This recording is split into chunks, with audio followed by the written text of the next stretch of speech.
What's up, guys? This is Dave Ward, and today I have an opportunity to just kind of tell you my story. I'm doing a focus group with a group of coaches that I work with, and every week we have little challenges that we issue, and this week's challenge is really just to tell your story. So here goes. This is my story. As far as kind of fitness goes, I guess. We started working out with Beachbody products in 2003. My wife was up in the middle of the night nursing our second child and saw the infomercial for Power 90. And she had gained a bunch of baby weight, and I had gained a bunch of lazy, stupid husband weight and sympathy weight, I think they call it. And so we ordered Power 90, and that was kind of where we started. When I started Power 90, I was pretty close to 200 pounds. And the biggest problem I had was a knee problem. When I was playing basketball in college, 1994, just with some friends, a little pickup game, I tore my ACL and had some issues with insurance, and took about 6 months for the surgery, and then I had the surgery, and then I had to do another 6 months of rehab, and I didn't take it very seriously, I have to say. And as a result, I had a bum knee. And so fast forward, 11, 10 or 9 years, however many it was, and I'm still, got this bad wheel that I'm rolling around on.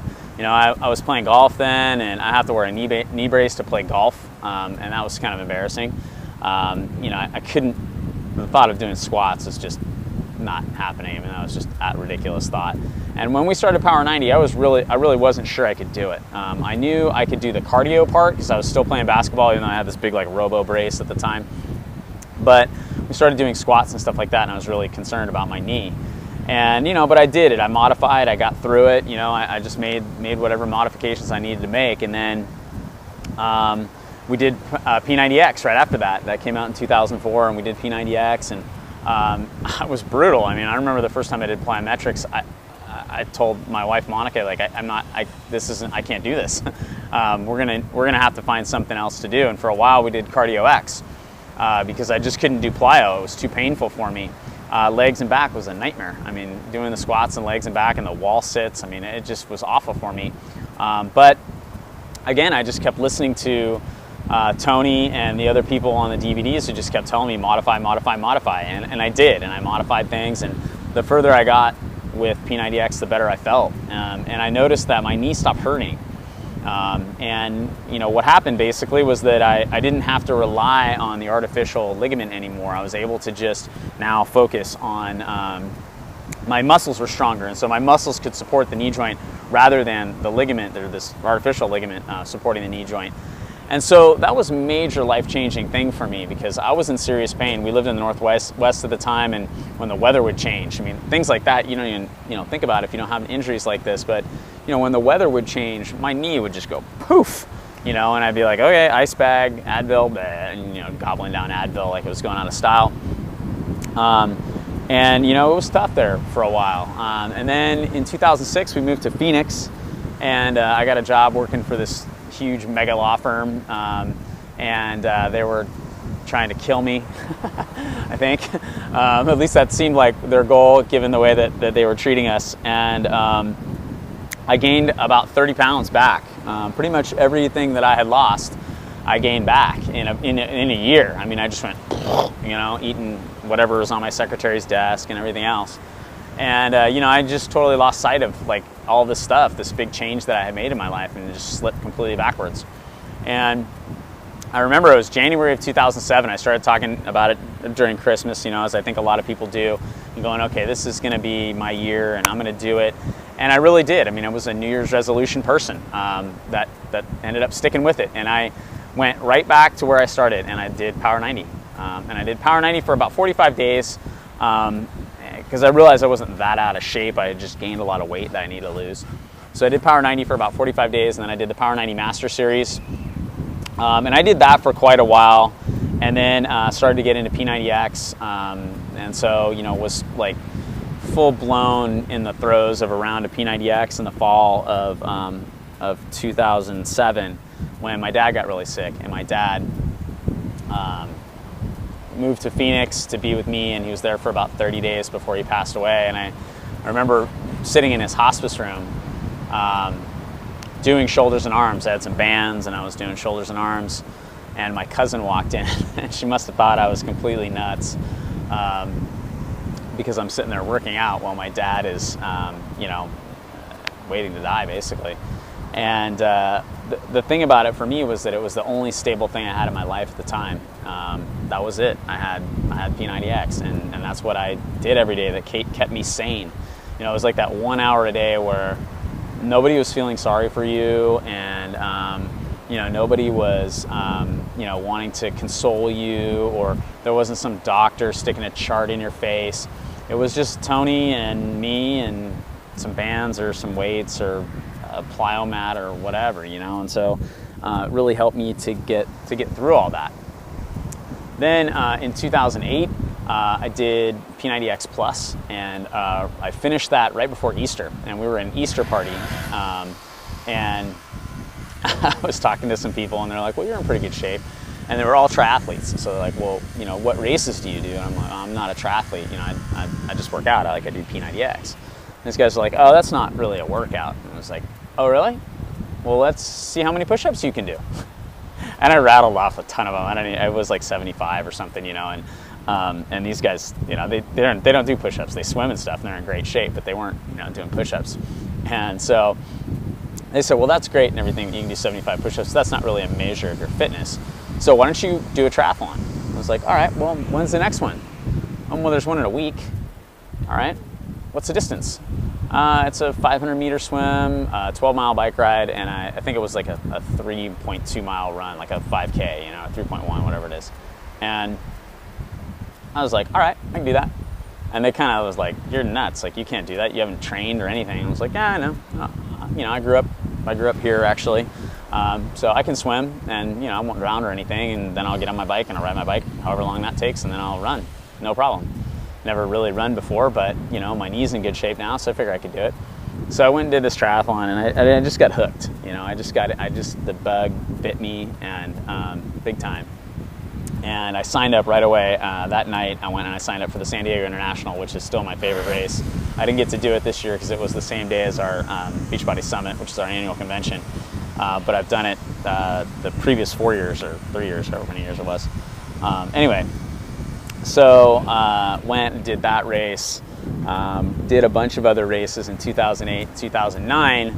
I decided that I was going to do the Super Frog. And so if I was able to turn the camera just that way, you would see that the Naval Amphibious Base where the U.S. Navy SEALs train is like, I could throw a rock not very hard and hit it. And they have a half Ironman race here in Coronado every year. It's called the Super Frog. And the Super Frog is one of the oldest, actually I think it's the oldest half Ironman race around, and it's one of the hardest. The swim is out there in the ocean, which is real calm right now, but was not the day that I did it. And then the bike ride is really just a pretty easy bike ride really. But the run is out on the beach. Half marathon on the beach. And it took me 6 hours and 6 minutes, and it was brutal. And when I was done with it, I was kind of burnt on triathlon. I came home, I sold my TT bike. I bought a regular road bike because I really figured out that I just love cycling. I fell in love with cycling throughout this process of triathlon. Fell in love with cycling. And so then, gosh, what's next? Yeah, I started to get really into cycling. Then that year, Beachbody announced that the trip for the top 10 people in the company was going to be a trip to go cycling in the south of France. And I was like, well, that I got to do. We got to do that. And we ended up coming in 7th. So we're off to France, and you know, I was like, well, I know Carl, our CEO, for those of you guys who know who Carl Deichler is, he's a pretty active guy, and I know that he rides, and he's pretty fit, and he's game for anything. So I knew he would probably want to ride hard, and I wanted to kick his ass. I mean, let's be honest about it. So I rode my bike so much. I rode my bike so much getting ready for that trip. And was a lot leaner than I am now. I was down to about 158 pounds, you know, like little bird arms, little cyclist bird arms, and you know, the big quads and everything. And I was riding a lot and just really, really loving that. And then the trip kind of came and went, and you know, my sort of impetus to cycle kind of waned a little bit, and I started just getting back into, you know, the stuff that got me here, the Beachbody workouts, you know. Started doing Insanity a lot, started doing Les Mills Pump, P90X2 earlier this year, towards the beginning of the year, and then have really found surfing to be kind of the new passion of mine. Like I said, it's pretty nothing right now, but it gets going out here pretty good. You know, it's a little beach break. It's nothing too huge. You know, overhead is about the top we get, and you know, most of the time it's about waist to knee high. Perfect waves. I have a stand-up paddleboard. It's a ton of fun, and I love it. And so, and then last night I just started Taekwondo. So I don't know where that's going to go, and you know, I'll just kind of find out. Is always my theory about it. You know, I was talking with somebody earlier, and we're talking about you know, their fitness story, and that's kind of what prompted me to come down here and film this. But I was talking to him about his fitness story, and he said, you know, it's a work in progress. And I said, yeah, I know, because it is for everybody. It's a work in progress. I mean, you know, the finish line for this thing is a box in the ground, and I'm not in any rush to get in that box. And along the way, you know, I want to find out as much about my body and how hard I can push myself. I mean, I mentioned the Super Frog earlier. I forgot to say that just last Sunday, I did a relay, and I rode the bike course, and Lance Armstrong won the race, and it was crazy, and it was like fun, you know. And I'm starting Insanity now, and you know, gonna get fired up for Les Mills Combat that's coming out later, and you know, surfing, and it's not about the finish line. You know, it's never going to be about the finish line for me, because again, the finish line is death. And you know, for me, it's just about the journey, and about continuing to, you know, just see where I can go with this thing, and see what things I can do with my body. I mean, for me, that's what it's about. It's about functional fitness. You know, I don't work out because I want to, you know, walk down the beach with my abs glistening in the sun, baby oiled up, you know, like some kid from Jersey Shore. That's not my deal. I want to be able to go ride a 56-mile time trial without a hell of a lot of training if that's what I want to do. I want to be able to go and surf on any given day if that's what I want to do. I want to be able to go to a Taekwondo class and not make a fool out of myself because my body's in reasonably good condition, and I have flexibility and mobility and balance. And I want to be able to do those things, and I want to be able to do them for a really long time. You know, the Taekwondo thing started because my son has been doing it for about 5 months, and he asked me to join the class. I was like, what a great experience, a great time to do that with your son. I wouldn't have been able to do that had this not all happened for me, you know, because I'd still be that guy with the busted up knee, and I would have looked at him and been like, no, I can't do that. And I'm just eternally grateful for the opportunity that I've had to take control of my life through fitness. And so that's my fitness story. So anyway, there you go. Thanks.